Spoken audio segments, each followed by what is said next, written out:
తనికెళ్ళ భరణి గారికి రచ్చ రవి తరఫున మా అందరి తరఫున కూడా ఆత్మీయంగా సగౌరవంగా శాలువతో సత్కారం చేస్తాం.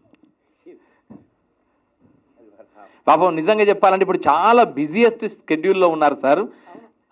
సినిమా షూటింగ్ నుంచి కేవలం రచ్చ రవి కోసం పరిగెత్తుకొచ్చారు. మళ్ళీ ఇప్పుడు ఇక్కడ మాట్లాడి మళ్ళీ వెళ్ళిపోవాలి ఆయన.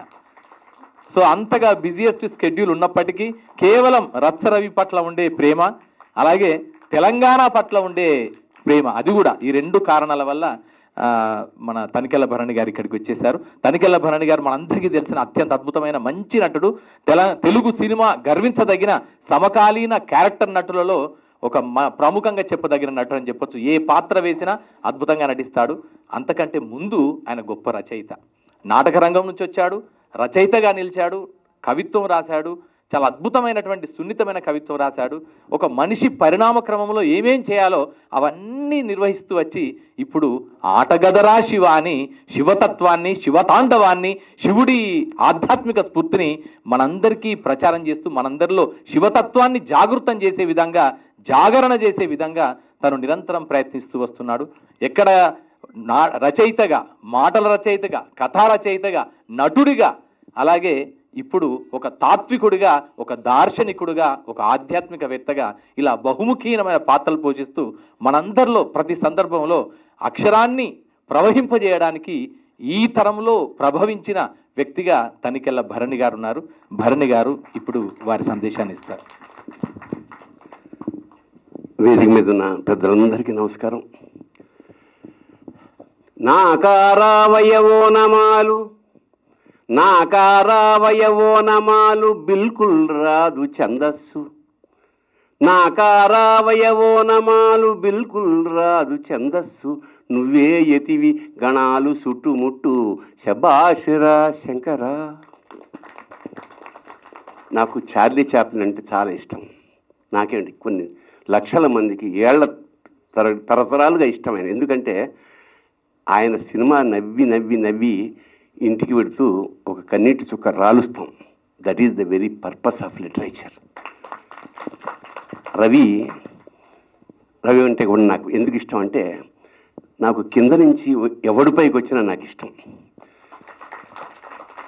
పెద్దవాళ్ల పెళ్ళిళ్ళకు నేను అవకాశం కల్పించుకుని ఎగ్గొడుతుంటాను. ఎందుకంటే ఆ సముద్రంలో మనకు ఒక కాకి రెట్టని పెద్ద ఫరక్ పడదు. నువ్వు వచ్చినా రాకపోయినా, విష్ చేసినా చేయకపోయినా, పెళ్ళి ఆగదు, పోయినా లాగవు, పార్టీ లాగవు. కానీ చిన్నవాళ్ళ ఇంటికి వెళితే ఇట్స్ ఏ కొంత time, this is a time for us and memory for them. అలాగా ఏదో కామెడీ చేసుకుంటూ ఒక కుర్రాడు, అన్నా నేను ఒక ఇల్లు కట్టుకున్నా, నెక్స్ట్ వీక్ గృహప్రవేశము, కాకపోతే సమస్య ఏమిటంటే పొద్దున 6 గంటలకే గృహప్రవేశం అని. సరే నాయన దాన్నే ఉంది, ఒక మంచి పని చేసావు, స్వశక్తితో ఇల్లుగానే సార్, మధ్యతరగతి వాడి అల్టిమేట్ కల సార్. ఇల్లు అంటే 2 గదులు కావు. జీవన ప్రయాణంలో ఒక గూడది, ఆ గూడు కట్టుకున్నాడు. నన్ను రమ్మన్నాడు. నేను వెళ్ళా, 6 గంటలకే వెళ్ళి వాడి ఇంట్లో కొబ్బరికాయ కొట్టాను. నేను వాడెవడో తెలియదు, నాకు పెద్ద పరిచయం కూడా లేదు. పిలిచాడు, వెళ్ళాను, మంచిది.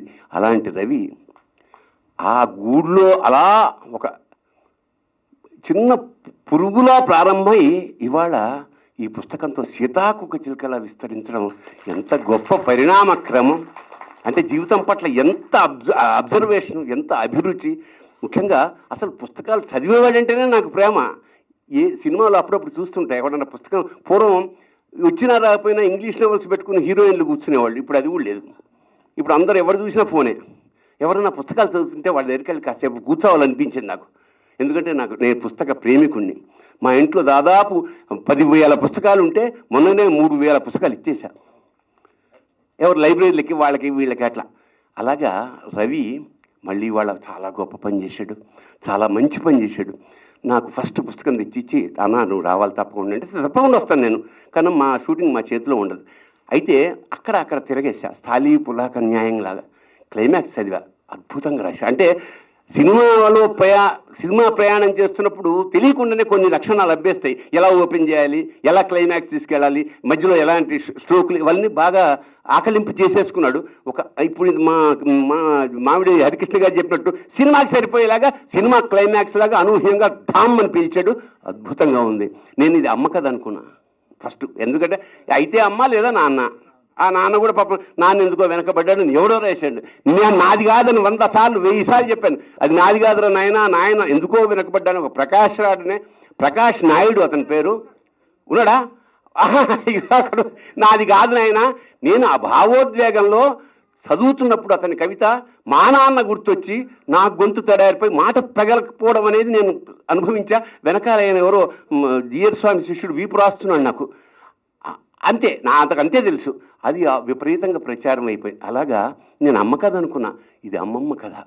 ఎంత గొప్ప విషయం. ఎందుకంటే నేను జగన్నాథపురం, మా అమ్మగారు, నేను ఇక్కడే పుట్టినా కూడా మా అమ్మగారు ఊరు జగన్నాథపురం. ఎప్పుడో ఒకసారి ఆ ఊరికి వెళ్ళి అక్కడ కాలువలో స్లిప్ అయ్యి పడిపోతే ఒకసారి పైకి లేచాను, నాకు ఈత రాదు, నీళ్లు మింగుతున్నాను. రెండోసారి లేచాను, మళ్ళీ నీళ్లు మింగుతున్నాను.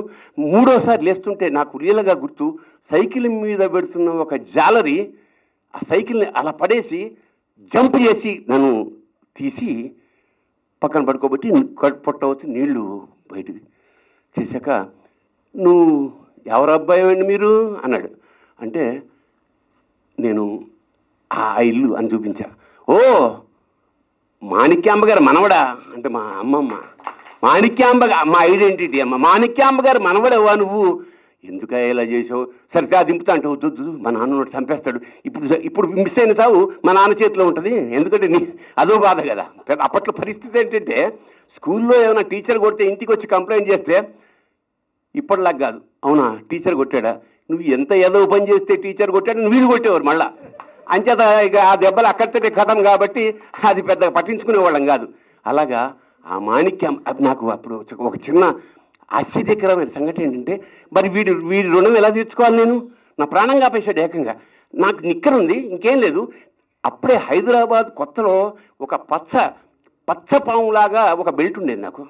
వాడికి ఏదో ఇవ్వాలి, నా ప్రాణం కాపాడు. అందుకని ఆ బెల్ట్ తీసి, ఇది తీసుకొనైనా నువ్వని వాడికి ఆ బెల్ట్ ఇచ్చేసి నా మొత్తం జీవితాన్ని ఒక బెల్ట్తో, అంటే తీరే రుణం కాదు ఇవన్నీ, అయితే అది ఇచ్చేసి వెళ్ళు. అలాగా మాణిక్యాంబనే మా అమ్మమ్మ పేరు ఇప్పటికీ నాకు చాలా ఇష్టం. అలాగా అమ్మమ్మ మీద ఒక అద్భుతమైన అది కథ అనడానికి లేదండి. ఎందుకంటే అందులో అన్ని రసాలు ఉన్నాయి. పరిపూర్ణంగా నేను చదవలేదు. నేను క్లైమాక్స్ చదివి పొద్దున్నే ఫోన్ చేశా, నేను చాలా అద్భుతంగా ఫినిష్ చేశావు, నీలో మంచి రచయితున్నాడు, అది ఇంకా డెవలప్ చేసి నువ్వన్నట్టు సార్ హరికృష్ణ గారు అన్నట్టు ఎవడో ఎందుకు అతనే తీయచ్చు డైరెక్టర్. ఇప్పుడు ఈ రచయిత ఉన్నప్పుడు డైరెక్టర్ ఉంటాయా ఏమిటి?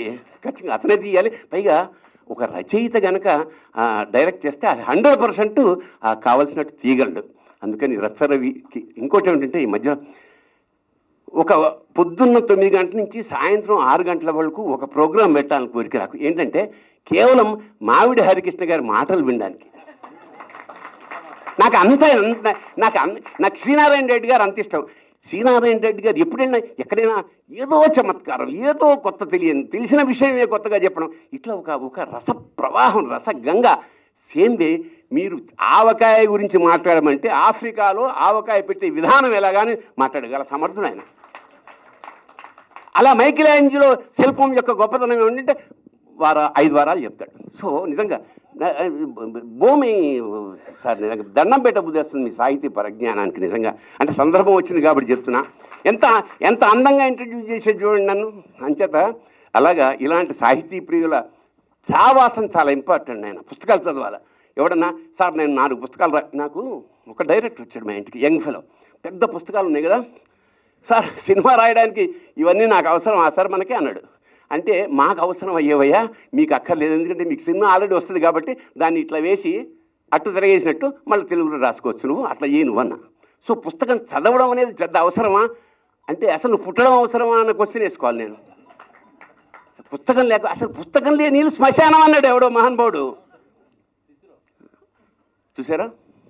అందుకే ఇది శిశిర కాలం అంతే. సో అలాగా ఈ సభ నేను అన్యంగా భావించకనైనా నేను పొద్దున్న షూటింగ్ వెళ్ళిపోయి చేసి సడన్గా నాకు పిఎం ఆఫీస్ నుంచి ఫోన్ వచ్చింది, వాళ్ళ మోడీ గారు కలిసి.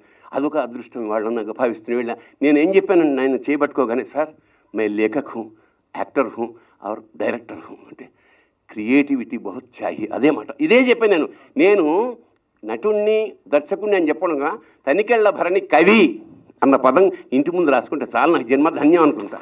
సో అలాగే ఇవాళ మా రచ్చరవి, రవి అన్న కవి అన్న ఒకటే, రవిగాంచనిచో కవిగాంచనే కదా అన్నారు.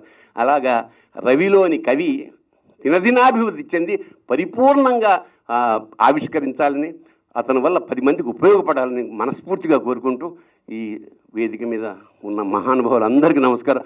మా అన్నపూర్ణ గారు, ఆవిడ మహానటి, ఏంది రంగస్థలంలో మాతో యాక్ట్ చేసి వాళ్ళ మళ్ళా సెకండ్ ఇన్నింగ్స్ కూడా అదరగొడతాను, చూస్తున్నారు కదా సినిమా.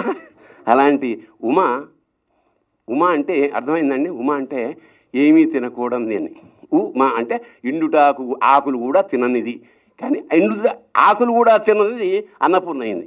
అది విచిత్రం, సాహితీ వైచిత్రేది.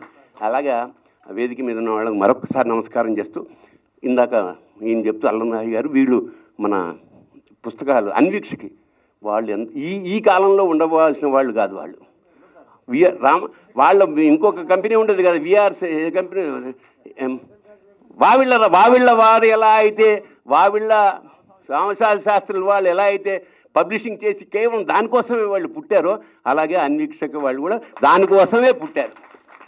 కాకపోతే వాళ్ళని అభివృద్ధి రావాలని మనస్ఫూర్తిగా కోరుకుంటున్నా. వాళ్ళ పుస్తకాలు ఊరికే నేను ఎప్పుడు నేను పుస్తకం ఎప్పుడు ఊరికే తీసుకోను, కొట్టేయను, కొంట. అలా దయచేసి అన్వీక్షక వాళ్ళ పుస్తకాలు వేస్తారు, వాళ్ళు కొనండి దయచేసి. అలాగే రచ్చరవి పుస్తకం కూడా అవకాశం ఉంటే కొనండి. శుభం భూయాత్, శివోహం. ధన్యవాదాలు సార్. తనికెళ్ళ భరణి గారు ఎప్పుడొచ్చినా ఒక విద్యుత్ ప్రవాహం.